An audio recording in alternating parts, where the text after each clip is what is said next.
Amanpour comes from our friends at Rocket Mortgage by Quicken Loans. Home plays a big role in your life. That's why Quicken Loans created Rocket Mortgage. It lets you apply simply and understand the entire mortgage process fully, so you can be confident you're getting the right mortgage for you. To get started, go to rocketmortgage.com/Amanpour. Tonight, the U.S. First Lady shows up at the border as President Trump's executive order reversing family separations raises even more questions. The mayor of El Paso, Texas, Margo, tells me that he is horrified by the inhumanity of it all. Also ahead, as Turkey gears up for a potentially game-changing election, I asked the main opposition leader, Muharrem Ince, why he thinks he can give the all-powerful President Erdogan a run for his money.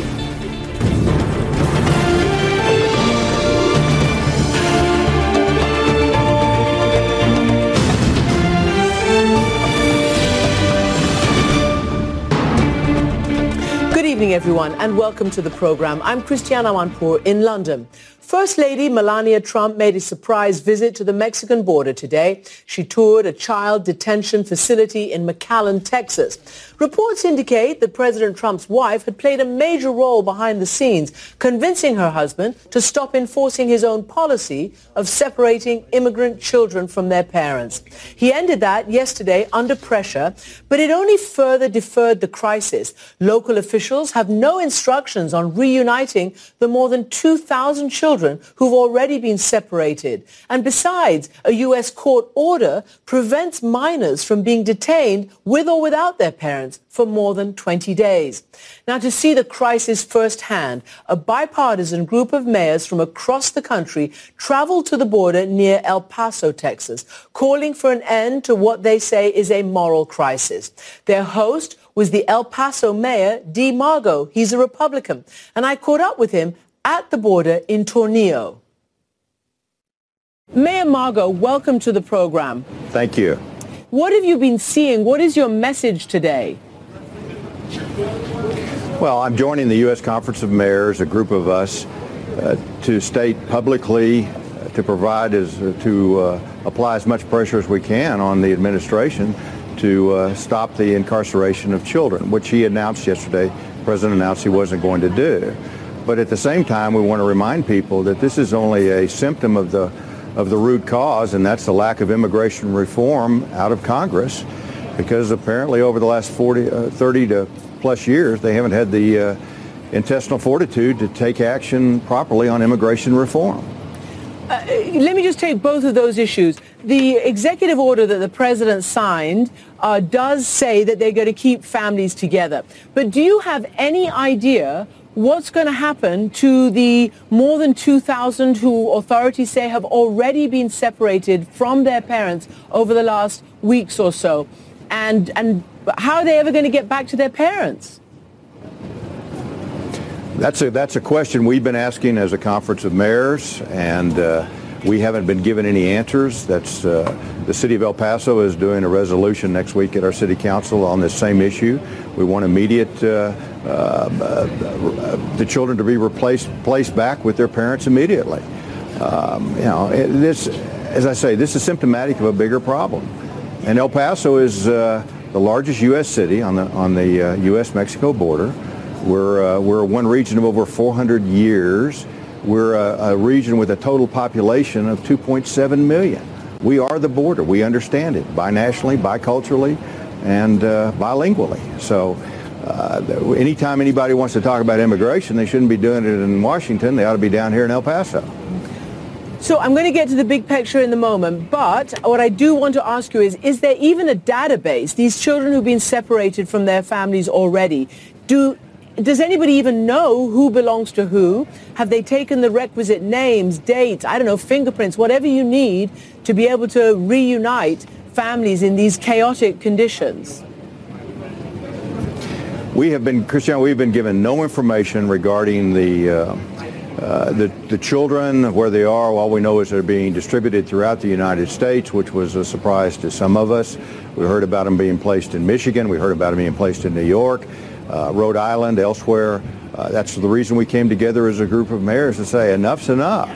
This is ridiculous. This is not what we're about as a nation. We need rational immigration reform. We do need to protect our borders, but we need rational immigration reform.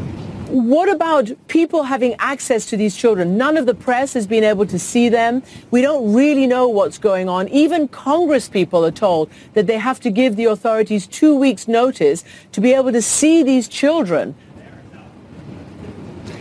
We were told the same thing, Christian. We were told that we needed to, we threw this meeting together in about 48 hours. We thought it was imperative that we speak immediately because of the incarceration of the children, but secondly, knowing that immigration reform is supposed to be voted on this week in the House of Representatives, effective, I think, today.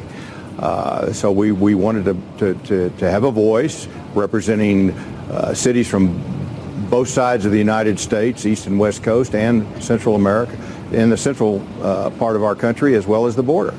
But we've been given no information. We've been told we had to make a 2-week petition to see, and we know as much as the media knows and other congressional delegation members. Which is pretty little. I hear your distress, Mayor. I see you distressed, and it just sounds inhumane, even in the way you're describing it. Do you think that's, inhumane? It is inhumane. I mean, you had 4 living first ladies say the same thing this weekend. It's not what we're about, and the very idea of I understand the authorities were being instructed not to pick the children up. That's ridiculous. I have a 6-year-old, 4-year-old, and a 2-week-old grandson. It's ridiculous. It's not what we're about. I know. And we need to take action in Washington.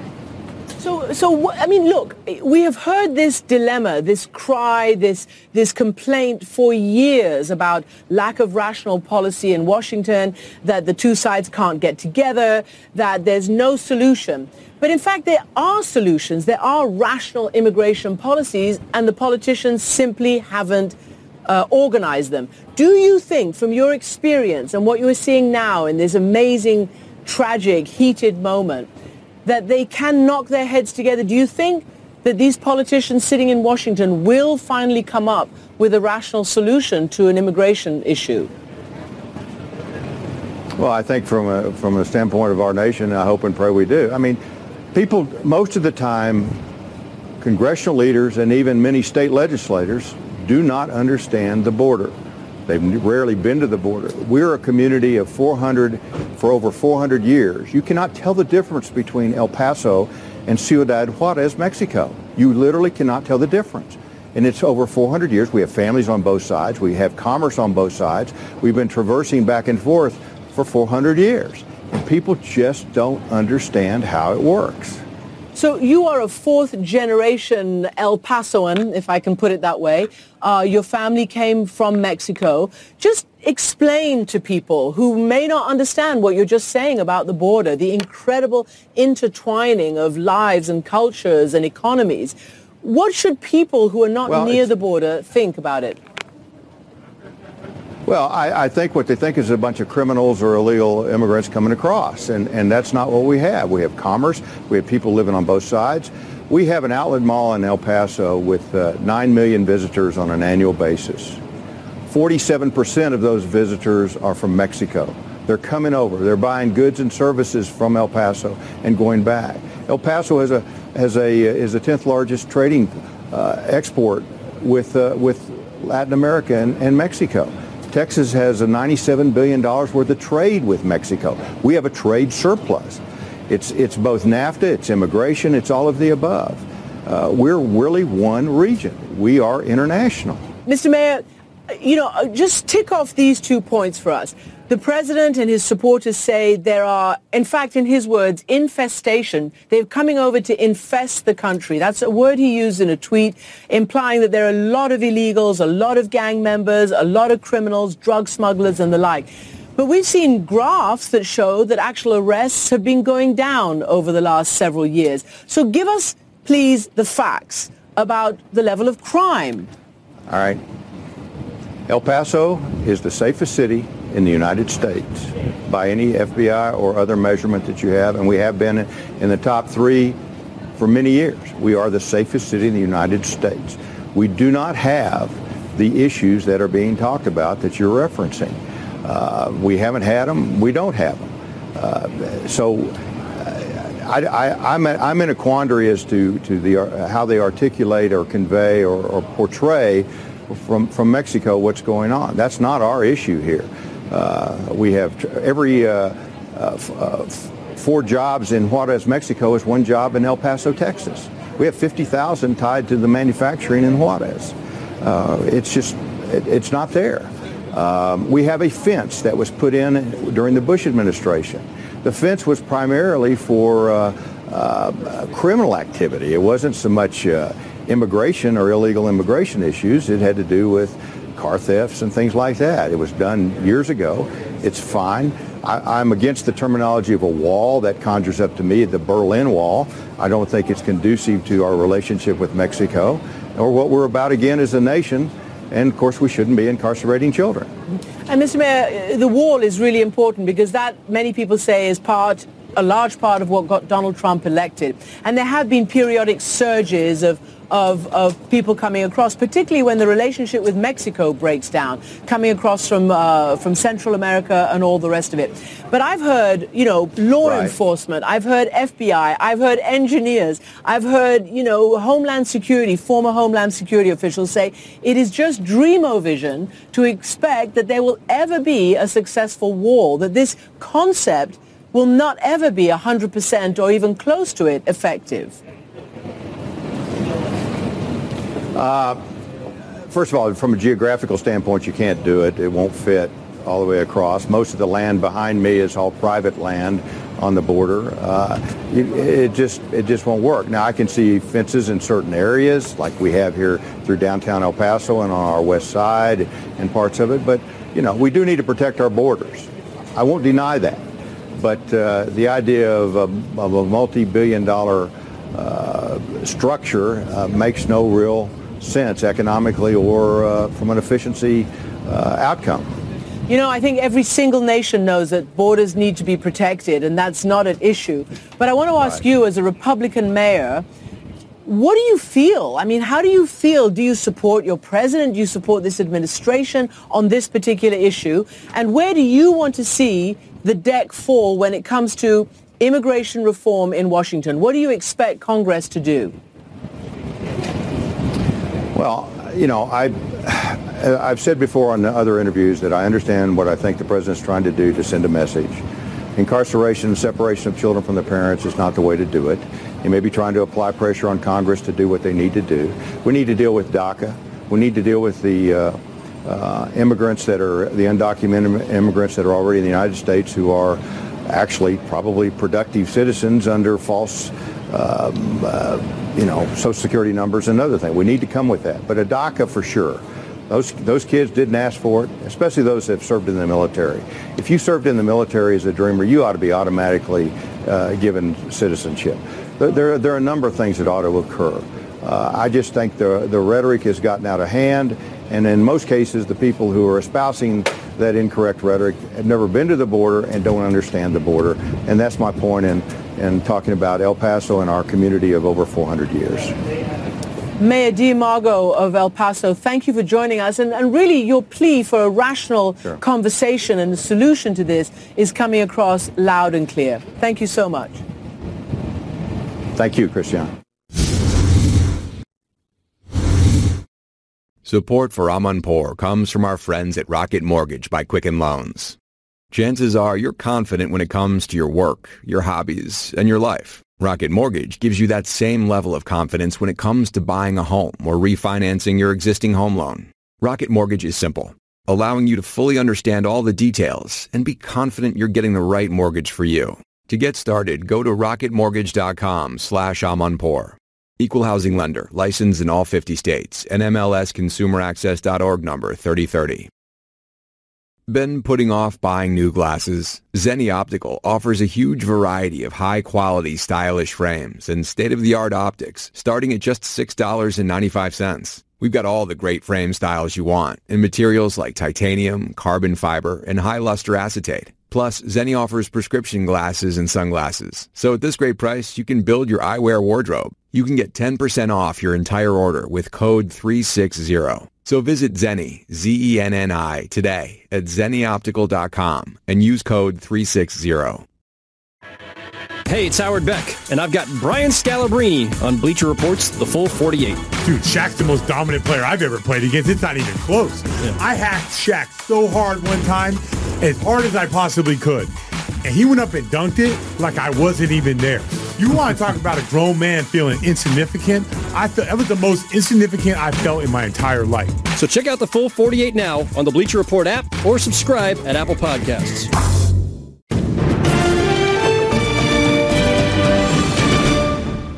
And now we turn to Turkey. Over the last several years, Turkey has taken in hundreds of thousands of immigrants and refugees from Syria and elsewhere in order to stop them coming into Europe. It is also a major U.S. ally, and it is also a NATO ally.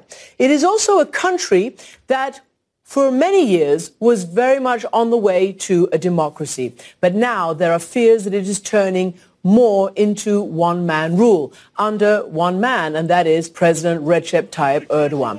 He's been in power for more than 15 years, but Sunday brings the first real challenge to Erdogan's rule in a snap election.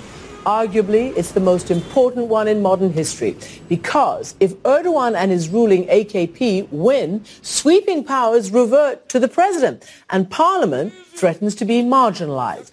But Erdogan's opponents are stronger and more emboldened this year.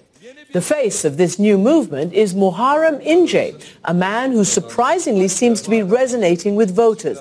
And I spoke to him during a stop on his whirlwind campaign trail. Muharrem Ince, welcome to the program. Thank you very much. A lot of people are saying it's going to be really tough to stop Erdogan. What makes you think that your candidacy can be successful against this president who's been in power for 15 years and he has a real, he's really good at the polls when it comes to elections? I believe in the power of the street. I believe in the will of our people for change. Our people are suffocated. Turkey is suffocated. Our institutions are conquered. Democracy in Turkey has disappeared. One man is running the country. Turkey needs to find a way out of this. Mr. Ince, what is it like running this kind of campaign under a state of emergency? The country is still in that state since the attempted coup a couple of years ago. Erdogan is using the resources of the state, using the airplane and helicopter of the state, using the money of the state. I campaign by using the money donated by the volunteers, but I set my heart on this. Erdogan campaigns with the money of the state. I campaign with the heart of the people. Donations collected by the volunteers, and the position of the people will beat the money of the state. When you said you will all be able to tweet freely if I'm elected, what did you mean? Why did you say that? It sounds like a weird campaign promise. University students of this country may not like some of the practices of the president. They should be able to criticize the president. But at the moment, if you tweet against Erdogan at 4 or 5 o'clock in the morning, police come to your home and put them in prison.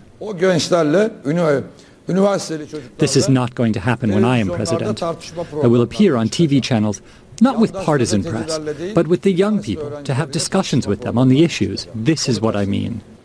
If you do win, will you revert Turkey back to a parliamentary system? Because if Erdogan wins, he wants to solidify a very, very powerful presidential system. İlk işim 48 saat içinde olağanüstü hali kaldıracağız. My first task will be to lift the state of emergency within 48 hours. We will review the judicial system, and we will create an independent judiciary. The management of the central bank and its chairman will be made independent. We will clear the path of investors, and there will be a transparent government. The appointments in the public sector will be based on objective criteria. Whatever is available in the West, we will have the same system. Our education will be secular, scientific, and free. Whatever industries are available in Germany, for example, we will have the same industries. This is what our aim will be. Our aim is also to be in the European Union. We will start the negotiations with the EU again. We want a free Turkey where the young can speak. At the moment, 210,000 people are in detention, and 70,000 of them are students. Turkey doesn't deserve this. We will soon make reforms and restorations to resolve these issues, and we will soon go back to a parliamentary regime in Turkey. Mr. Ince, the Turkish people have always depended and trusted Mr. Erdogan to take care of the economy. And for many years, it's been a very, very rapidly growing economy. How much trouble is the slowing economy and the devaluation of the lira, how much trouble is that for Mr. Erdogan right now? During Erdogan's era, Turkish debt has increased by $333 billion. This is to say, at the moment, Turkish debt is $453 billion. Erdogan has indebted Turkey. The current deficit is $55 billion. Inflation in the kitchen is about 30%. 1 in every 4 educated young people are unemployed. Turkey is holding elections under such circumstances. The recession is at our doorstep. Erdogan didn't run Turkey well. The growth is an artificial growth. Erdogan buried the money in concrete. He didn't invest in factories, productions, and investments. I am going to work on agriculture-based industries. Stagnant industries will be reinvigorated. I'm going to use the labor force in a correct manner. We will not allow Turkey to be robbed. There will be no corruption. We will develop Turkey in a short time. All right. Thank you, Mr. Ince. I thank you. And with that, ripping off his mic, taking out his earpiece, he was dashing off to another campaign stop. So I had caught up with him earlier this week. And as we just heard, of course, Turkey's economic woes are dominating the mood ahead of Sunday's vote. Joining me now to put that and the other big election issues into perspective is Sonay Cagaptay. He is a leading analyst on Turkey, and he's joining me now from Washington. Mr. Cagaptay, welcome to the program. It's a pleasure. And so first and foremost, on the hope of this sort of anyone but Erdogan-style coalition or group of opposition that Mr. Ince, who we just talked to, is counting on, do you think they have a better chance this time than in previous elections? In fact, they do. I think Erdogan's main challenge is that this time he faces a couple of competent opposition leaders who have been able to rally the base. Both of these leaders are pious like Erdogan, so it's easier for him to target them for being not religious or irreligious as he has done in the past. And I think in this regard, Mr. Ince and Mrs. Akşener are both formidable candidates. So he's going to have a really hard time comfortably crossing the 50% to become president. And I sort of asked him because one of his, you mean Erdogan's going to have a hard time with the 50%? That's correct. So do you expect there, therefore, to be a runoff? That's yet to be seen because he also has a pretty solid base that worships him. Erdogan's bright side is that he has delivered economic growth in the last 15 years and lifted many people out of poverty. So he has a very loyal base composed of mostly conservative Turks, many of which he has lifted out of poverty that adores him. That's half of Turkey. The other half of the country, and that's Erdogan's dark side, is composed of people that he has demonized and cracked down on in the last 15 years, and that's his illiberal and dark side. So the debate is which part is bigger, and right now they both seem to be almost equally large in the sense that Turkey's split nearly down in the middle, 50-50. And this is why I think elections still matter in Turkey. I'm often asked if Turkey is like Russia and if Mr. Erdogan wants to be Putin, and I say whether or not he wants to be Putin, Turkey is not Russia. In Russia, where Putin wins majorities with 60-70% support, in Turkey, Erdogan can still barely win 50% support, although he has very tight grip on the country's institutions and media. And I think that means that despite everything, Turkey's democracy is hopeful for the future. The country is still very pluralistic, and I believe in Turkey's democratic traditions going forward. So that's really interesting because you've said a lot of the things that people are worried about, the number of journalists in jail, the fact that the vast majority of the media is beholden to him, the fact that he gets the lion's share of airtime on the, the state media and uses or presumably has the services of facilities like transport and all the rest of it around his campaign. What did you make of Mr. Ince saying, as part of his promise, that if I'm elected, you will all be able to tweet freely again? And that's probably true because when Mr. Erdogan came to power nearly 16 years ago, his promise was to deliver more freedoms to all Turks, and that's what made him appealing. But of course, in a matter of nearly 2 decades, he has now become the establishment against which he was fighting once upon a time. So he's no more identified with freedoms, rather with limitations and curbs on freedoms and liberties. That's why I think Mr. Ince's campaign is refreshing, because he has now become the anti-establishment candidate. He's offering freedoms, and I think maybe the blushes off the rose for Mr. Erdogan this time. Even if he wins, it looks like he not only has a competent opposition leader who will challenge him, but also that he's no more shaping the narrative of making Turkey more free and more equal. That baton is now passing into the hands of his opposition. Why is this important for the West, for the United States, for Western Europe? I mean, as I said, it's a major Western ally, a NATO ally, and he did bring immense democratic and economic and judicial and all sorts of reforms when he first came to power. But the West sees him, not as a rival, but as increasingly non-democratic now and almost obstructionist in many policies. Why is this election important for the West and for the region, in fact? Well, it's important because if he wins the elections, Mr. Erdogan will become Turkey's most powerful leader since Mustafa Kemal Atatürk established Turkey nearly 100 years ago. The new powers that Mr. Erdogan gained as a result of the referendum last year, if he wins the elections, that is, will make him head of state, head of government, head of the military, head of the police, which is a national force, and head of ruling party. He will become the most powerful Turk in recent memory. The problem with that, of course, is that while half of the country loves him and adores him, the conservative half, that includes many people he has lifted out of poverty, the other half, mostly composed of leftists and seculars, despise him. And if he wins, Turkey's crisis, which is a direct result of his trajectory, is not going to end. It's in fact going to be exacerbated. So I fear that unless Mr. Erdogan goes back to becoming a politician who unites the country again, his victory, unfortunately, does not promise stability for Turkey. It actually, in my view, threatens to make Turkey more unstable. Mm-hmm. So we were just seeing some banners, and they were for Demirtas, who's the main Kurdish party leader, and he is actually in jail, and he was allowed to make a speech from jail. But people have described the election as sort of Kafkaesque, as, you can't really have a free, proper election under a state of emergency when one of the main leaders is in jail and all the rest of it. Do you think it will be a credible election? I think that so far the campaign has not been fair, and that's unfortunate. Turkey has been having free and fair elections longer than has had Spain. Turkey's first multi-party free elections go back to 1950. Thus far, the campaign has not been fair. Mr. Erdogan has stacked all odds in his favor. Pro-government businesses control nearly 90% of the media. The government controls and censors online content. On top of it, the elections are held under a state of emergency that was put in place after the failed coup of 2016, which Mr. Erdogan has extended 7 times. So it's hard to speak of a fair campaign, but I hope the vote will be free. Yeah. And that's because Turks have been doing elections for nearly 70 years. They know the value of their vote. And I think ultimately what matters is that if this is a free vote, we're going to see an extremely competitive race as a result of that. Really fascinating. Mr. Cagaptay, thank you so much for joining us with that analysis. And that is it for our program tonight. Remember, you can always listen to our podcast. You can see us online at amanpour.com, and you can follow me on Facebook and Twitter.